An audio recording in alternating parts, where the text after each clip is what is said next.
तो finally NDA 1 2026 का exam ख़त्म होता है। अब मैं आपको बताता हूँ कि पेपर कैसा आया था, इजी था, डिफ़िकल्ट था, मॉडरेट था, किस लेवल में रखेंगे। तो पहले मैथ का पेपर हुआ।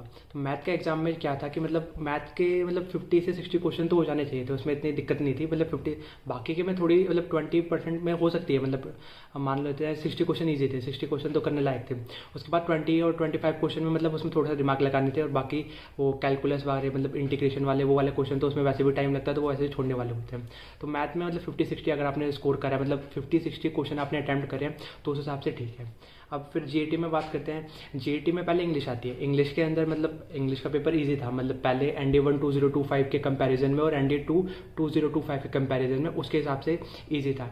इस बार एरर के क्वेश्चन भी थे, क्योंकि एरर के बहुत टाइम से नहीं आ रहे थे। NDA 2 2025 के बाद से NDA 2 2024 के बाद से एरर वाले क्वेश्चन नहीं आए थे। 10 सिनोनिम पूछे, 10 एंटोनिम पूछे। एंटोनिम तो ईजी थे, सिनोनिम 4-5 ईजी थे, करने लायक थे, और बाकी तो थोड़े उसमें थोड़ा हद तंग था। वो सोचने वाले हैं, जितनी ज़्यादा प्रैक्टिस कर रखे हो उसके उतने आपसे ठीक होंगे। फिर इडियम फ्रेजेस थे, वो भी ईजी थे, उसमें भी कोई दिक्कत नहीं थी। फिर एक्टिव पैसिव वॉइस भी आए थे 2-3 क्वेश्चन उसके, और फिर वो इनडायरेक्ट और डायरेक्ट स्पीच वो भी ईजी था। उसके बाद कंप्लीशन वाले थे, वो भी ईजी थे। उस कंप्लीशन वाले में तो कोई दिक्कत ही नहीं होनी थी। और बाकी कुछ वन वर्ड सब्स्टिट्यूशन ऐसे करके भी था, उसमें भी जिसको आता होगा तो उसने करा होगा। अब बात करते हैं फिजिक्स की। अब फिजिक्स इजी भी हो सकती है, हार्ड भी हो सकती है। इजी उसके लिए होगी जिसने अपनी 11th-12th की बेसिक उसके अच्छे से कंप्लीट होंगे, उसको चीज़ें पता होंगी, जिसने JEE का पेपर दिया होगा, जिसने अभी 12th के एग्जाम दिए होंगे, उसके साथ उसके लिए फिजिक्स इजी होगी, उतनी डिफिकल्ट नहीं होगी। लेकिन एज कंपैरिजन टू जो NDA की फिजिक्स आती है, उसमें क्या होता है 9th और 10th की फिजिक्स पूछी जाती है। लेकिन इस बार पूरा ही चेंज हो गया। T0, ये एम्पलीट्यूड, फोर्सेज, इक्वल मैग्नीट्यूड, फिर ये सॉलिड मास, फिर वो बॉयज़ लो, गैस लो, वो थे ना, ये सब गायस लूसेक लो, एवोगाड्रोस लो, ये सब के क्वेश्चन थे। उसके बाद फिजिक्स में तो ये थे 13 क्वेश्चन थे जो फिजिक्स में डिफिकल्ट वाले थे, और बाकी वो ग्रेविटेशन वाले क्वेश्चन हो रहे थे, और उसके बाद लाइट वाले क्वेश्चन हो रहे थे, और उसके बाद कौन से क्वेश्चन हो रहे थे, उसके बाद एक वो 1.5 बिगर रिफ्रैक्टिव इंडेक्स ऐसे करके। फिर इलेक्ट्रोमैग्नेटिक वेव्स के ऊपर एक क्वेश्चन था। रेजिस्टेंस वाला क्वेश्चन था, वो भी एक ही क्वेश्चन था रेजिस्टेंस वाला, तो वैसे वो भी एक वो एक ही था, उसमें कोई दिक्कत नहीं थी। फिर फोर्स वगैरह ऐसे करके कुछ था। तो फिजिक्स तो थी हार्ड, एज कंपेरिजन जो NDA का लेवल है उसके हिसाब से तो हार्ड थी। अब उसकी बात करें, केमिस्ट्री की बात करें, केमिस्ट्री आधा इजी था, आधा डिफिकल्ट था। जैसे जो कोलाइड और सस्पेंशन वाला है, उसके बड़े जो ऑप्शंस दे रखे थे, स्टेटमेंट जो लिखी हुई थी वो थोड़ी कंफ्यूजिंग वाली थी, लेकिन वो इजी था, उसमें कोई दिक्कत नहीं थी। फिर एक वो Lewis acid concept, Arrhenius concept, ये भी इजी था, इसमें भी कोई दिक्कत नहीं थी। फिर एक law of conservation of mass पे भी था, वो भी इजी था। फिर नाइट्रोलियम, ये वाला थोड़ा सा हार्ड हो सकता है। फिर एक 2 क्वेश्चन आए थे पेंट वाले, वो भी हार्ड होंगे। अब पेंट का उतना नॉलेज होता नहीं है जनरली। फिर उसके बाद लुईस एसिड फाइंड करना था, वो इजी था। फिर रिडक्शन प्रॉपर्टीज़ ये सब था, तो ये भी हो जाना चाहिए था। फिर मैन्युफैक्चर पेपर, ये हार्ड हो सकता है थोड़ा। फिर उसके बाद बायो की आप बात करें तो बायो के अंदर एक काउ मंकी ऐसे करके कुछ क्वेश्चन था। फिर पता नहीं क्या है, मियाटोटिक सेल डिवीजन ऐसे करके कुछ है। फिर एल्वियोलाई के ऊपर थोड़ा बहुत पता है। फिर फॉल्स फ्रूट लाइक एप्पल ऐसे करके। फिर स्किन ऑफ अर्थ, ये तो ईजी था स्किन वाला। और बाकी तो अलग ही, पता नहीं अलग से कुछ पूछा हुआ है। और बाकी फिर उसके बाद ज्योग्राफी की बात करें, ज्योग्राफी भी आधी ईजी थी, आधी ईजी थी, और आधी थोड़ी सी कंफ्यूजिंग थी। कंफ्यूजिंग नहीं, कुछ क्वेश्चन तो जैसे एक लिथिफिकेशन वाला क्वेश्चन था।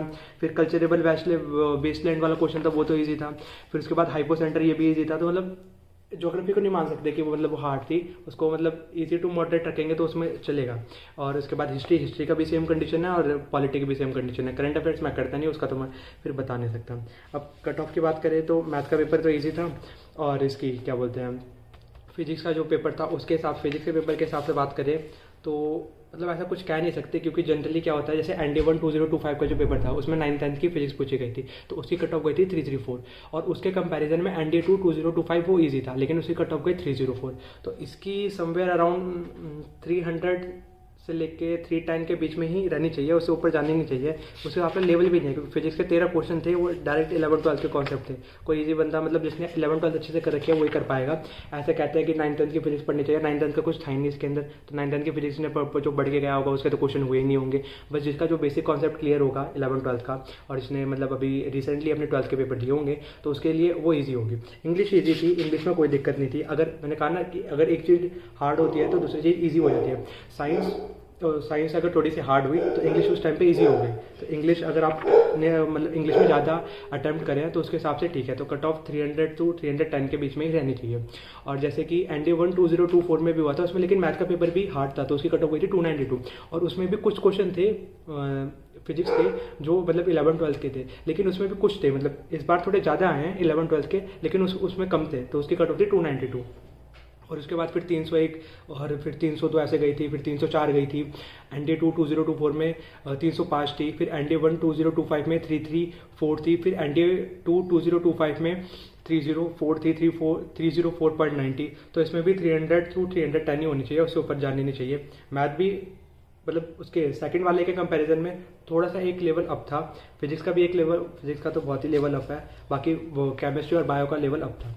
तो उसके हिसाब से आप मतलब अलग अलग वो आंसर की आ गई होंगी। और मतलब क्या बोलते हैं, यूपीएससी भी अपनी वो आंसर की रिलीज़ करेंगे 16 तारीख को। तो उसके हिसाब से आप अपना मैच कर लेना और देख लेना और बाकी चीज़ें कैसी होती है। बाकी ऑल द बेस्ट। कोई नहीं, एक एग्ज़ाम था, फाइनली क्लियर हुआ, रेस्ट करो, चिल करो। बस मेरी जर्नी भी यहाँ पे एंड की ख़त्म होती है, मेरा भी लास्ट अटैम्प्ट था। All the best, thank you.